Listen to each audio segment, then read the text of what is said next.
Detroit holds the number 1 pick, and it seems like Cade Cunningham is the slam dunk number 1, but it seems like Detroit hasn't quite committed to him. Mike, would it shock you if anything happens other than Cade going number 1 tomorrow? It would absolutely shock me. I don't see this happening.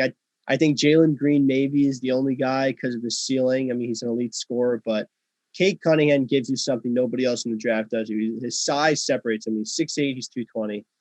And he would give the Pistons an immediately boost offensively. I mean, we were talking about this before the show.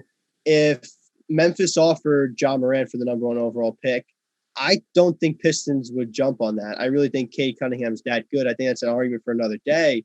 But he really gives you so much offensively, and this is what the Pistons don't have. I mean, Killian Hayes, their previous first-round pick, lacks a lot of ability to create offensively, and that's what Cade Cunningham would do. He would really go into that offense really well and pair well with a guy like Jeremy Grant, who was their strongest offensive player this year, and they would have 2 solid offensive players that would really boost them. So that's why I think Cade Cunningham's the no-doubt pick. I mean, he's that good scoring the ball. At that size, you don't find that everywhere. I mean, he's really Ben Simmons' size without any of the shooting problems Ben Simmons has. I mean, you're going to take that.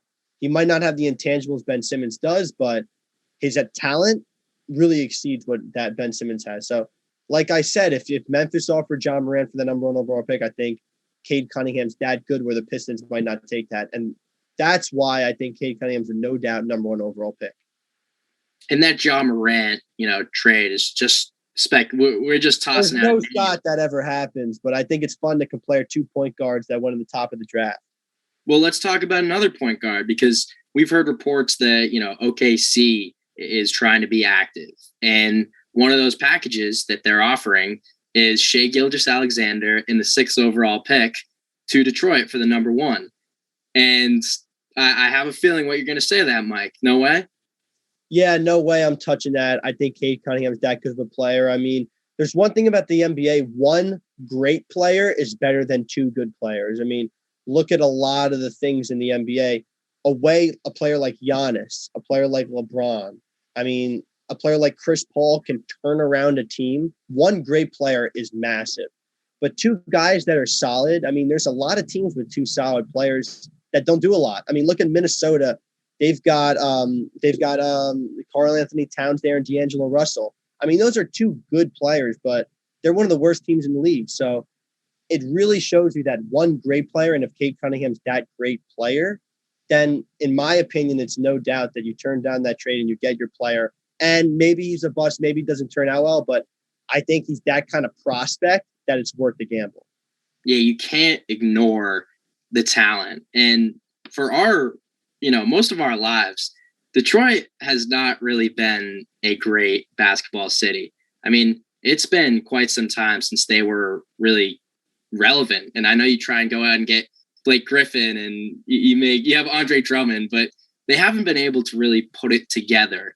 Right now, they've got Killian Hayes, they've got Sadiq Bey, and it looks like Cade Cunningham could really jumpstart this franchise. Do you see him as that kind of like generational guy or a guy that can change the course of a team's, path? Yeah, I really do think. I don't think he's maybe the hype like Zion had when he was. Zion was like the next thing since LeBron kind of hype. But as prospects go, I really think he's one of the best we've had in the past 10 years. And that's saying a lot. I mean, you mentioned the Pistons haven't really been good in a while. I mean, since 2004 when they swept the Lakers, they really haven't made a lot of noise in the playoffs. They've made some noise, but not a lot. And I think Cade Cunningham's a guy that could get there. But I think the Pistons are so weak that it's not going to be him alone.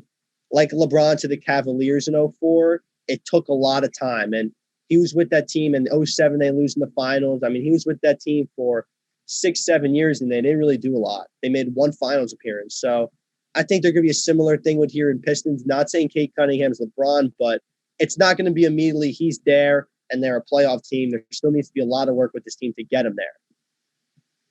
Yeah, I think that in Cade Cunningham, I think people expect to be the number 1 pick. But the interesting thing about this year's draft is that there are 3, maybe 4 guys that definitely could be considered number 1 picks in previous drafts. do you see any shakeup in that top four of picks between Cade Cunningham, Jalen Green, Jalen Suggs, and Evan Mobley? I think Cleveland's the most interesting team there just because there's a lot of talk surrounding Colin Sexton and Kevin Love. I wouldn't be surprised if one of those guys gets traded on draft night. I don't think Sexton's that guy. I think Kevin Love could easily go on draft night for a later first-round pick or something. And getting rid of that contract is going to be on Cleveland's minds. And sending him to a contender, I think a lot of contenders would be okay with adding Kevin Love to their team as another scoring option. I think Cleveland's the team that would make a trade. Do I think they will? No, I don't think they trade out of that third spot. Evan Mobley seems like the guy they're going to get right there at number 3. I mean, he's the second best prospect in the draft, in my opinion.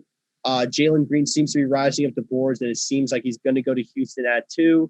And if you can get Mobley at 3, you're going to be really happy if you're Cleveland because you need that athletic scoring big man. That's what you need. Andre Drummond sucked up the ball. He got you rebounds, and he could only score in the low post. He couldn't do anything else. And a guy like Mobley does everything else that Drummond couldn't do, as a big man at least. And if you unload someone like Kevin Love, that really frees up the inside of the paint for Mobley to create and score. And I think what Sexton and Garland have been missing is that scoring big man. So even though Cleveland has the assets to trade, I don't think they're going to trade out of this third overall pick. I expect them to stay put and draft Mobley. And then for the rest of the draft, I think it's going to shape out with, Houston getting Jalen Green at 2, and then Suggs will go number 4. I think those are the top 4 players in this draft. A lot of people are saying it's a 4-player draft, and that's how I see it shaking out. I think Jalen Green's got crazy upside, a high ceiling. He's probably the best scorer in this draft, but he doesn't offer you the versatility Cade Cunningham does.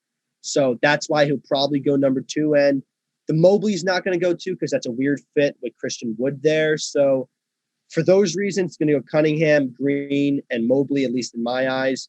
And then after the top 4, that's when it's going to get interesting. I think that's when teams are going to pick players who are not expected to be picked. And the 4-player draft, though, I really stand by. I think that's how we're going to see it with those 4 players going in the top 4. And then the rest is going to be really just a toss-up to see what happens.